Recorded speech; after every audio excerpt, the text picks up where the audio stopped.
So, folks, I want to talk a little bit today about learning and this idea of being an educator, a leader that's always learning. As we go into this Thanksgiving break, it's a time for family, a time for rejuvenation, a time to chill out. But depending, how much energy you have, right? It's also a time for learning, right? Back when I was early in the game, right? Early in my teaching years and leadership years, I used to always be reading a book, right? Always reading some books. Whatever the new book was, I was on the new book, right? Reading it over summer break, winter break, Thanksgiving break, always reading. And, back in the days, if you were on it, right, I was writing some blogs too. And then some days, some years I was like, I'm not about reading. I need to take a break. I need to reset. I don't need to be grinding all the time, right? But let's speak to this learning piece for a second. Maybe you are reading a book. Two quotes hit me today. I was watching this video by this marketing kind of person talking about this guy who wrote this book called Win Without Pitching, Blair Enns. And sometimes I try to read and consume some media that's not always in the education field, because a lot of times some of the concepts we have are limited. So sometimes some of the best ideas I get are not written by educators and scholars and researchers and academics, and they're from practitioners, sometimes from the business world, only if we flip it in the right way towards racial equity anyways.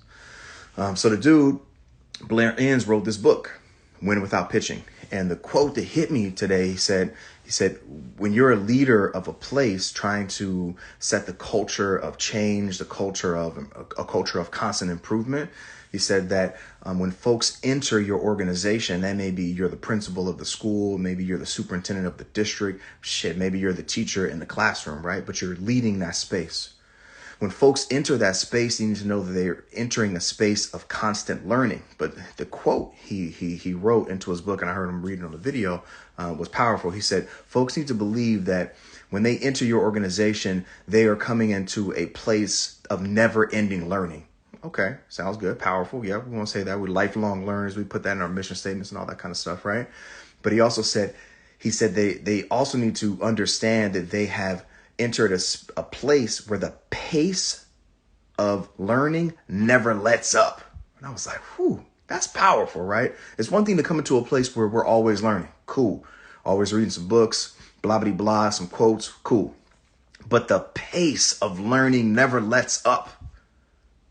And he said the leader sets that pace. That hit me, right? Because, a lot of times when we're in education, there's this belief, this narrative about education that we're not professionals, right?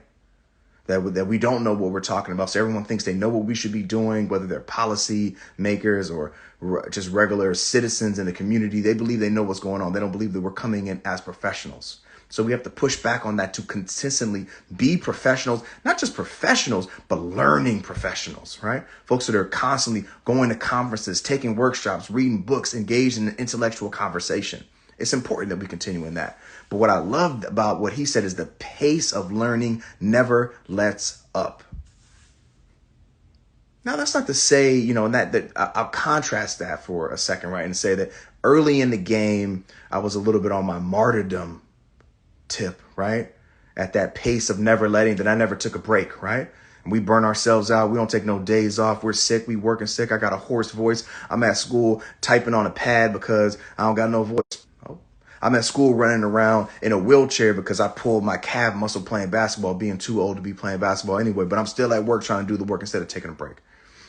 We want to make sure that we're mindful that we're not going too hard on that side. But the idea that the pace of learning never lets up is beautiful. Because for me, when I think about when I was a school leader, a middle school principal, that's the type of environment that I wanted to have, that we're always learning. Now, we can't say exactly, no one's to determine what we're learning and take our professionalism, our autonomy away from that. But this idea that the pace is never going to let up, we're never going to end learning. That I love that mindset when we think about professional learning spaces in schools, whether that's big staff meeting, collaborative spaces, all that kind of stuff. Now let's fold in the second quote I was thinking about. This reminds me of Fullen, right? Fullen often talks about being the lead learner. I'm pretty sure that's the connection. Sometimes I don't be following some of these popularly known folks. Sometimes I'll be on my folks of the global majority, but I'm pretty sure it was Fullen that said that the principal needs to be the lead learner. Sounds good, right? Because this idea is like, how are you going to say that we're doing professional development on XYZ topic? We're bringing in XYZ speaker. We got this article, but the principal ain't reading nothing. The principal ain't learning nothing. The principal ain't going to no conferences. So I appreciate that idea that the principal has to be continually learning, right? So for me, I think back when I was a principal, right? I was going to conferences. I was going to a Zaretta Hammond training. I was going to a national equity training. I was going to some new tech training, some high tech, high training, what have you, right? And I was reading books and consuming.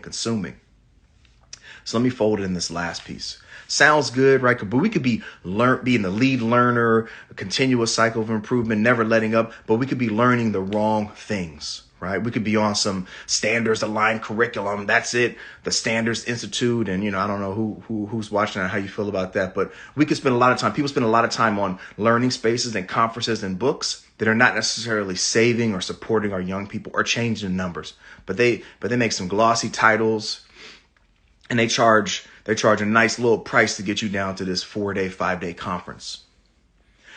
So principals and leaders, yes, can be engaged in this lifelong learning, but it's important that we're learning the right stuff, right? So one, how do we make sure we're learning the right stuff? So my lens is always going to be on racial equity and anti-racism and other forms of oppression and liberation as well. But if we're focused on racial equity, then if we're a lead learner and we're trying to create a culture of learning, never letting up, and the pace never slowing, right? Then as a principal or a leader, maybe I'm a department head now, maybe I'm a superintendent, maybe I'm a school board member, what have you, then I need to be engaged in some learning myself. I need to be reading some books. I got to be reading all weekend, all night, never taking a break, but I do need to be engaged in some learning. Because if I'm not, how can I expect anyone else to engage in that learning?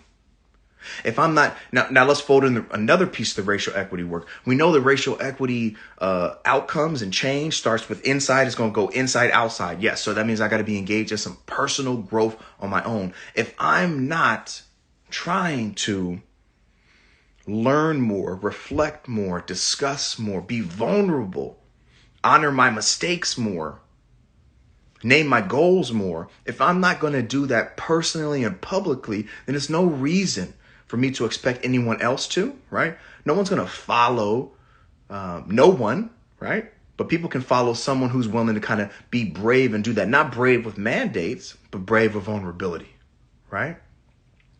So the racial equity piece is maybe I'm going to Courageous Conversations type of a conference, right?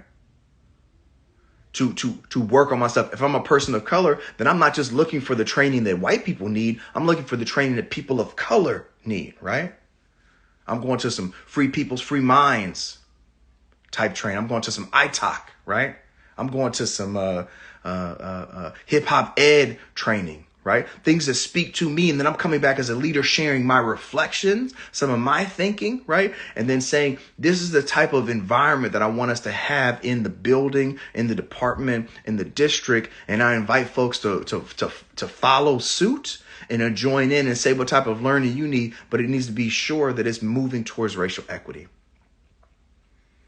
So all that to say, we set the tone as leaders, whether you're the leader of your classroom, you're the leader of your department, the leader of your school, the leader of your school district, the leader of your city, right? We set that tone. We set that culture, but let it be a culture of constant improvement towards change and justice. Yes. Let it be a culture that's never letting up, that's never saying that I've arrived, but as a professional, I'm always learning and I'm always discussing, right? That culture will set the foundation for everything else that follows. That culture will set the foundation for what our young people experience in their classrooms. And that culture should dictate the outcomes that we have, right? So I'll leave it on that. Whether you're picking up a good book, I happen to be digging in a little bit to Sean Ginwright's 4 Pivots right now, or whether you're reading something else or just taking a break because you earned a break and you've been working so damn hard and you need some sleep and some Netflix and some scrolling and some pie. I'm with you. But But next Monday, when it's time to get back to work, let's get back to work and get busy. Be well, y'all.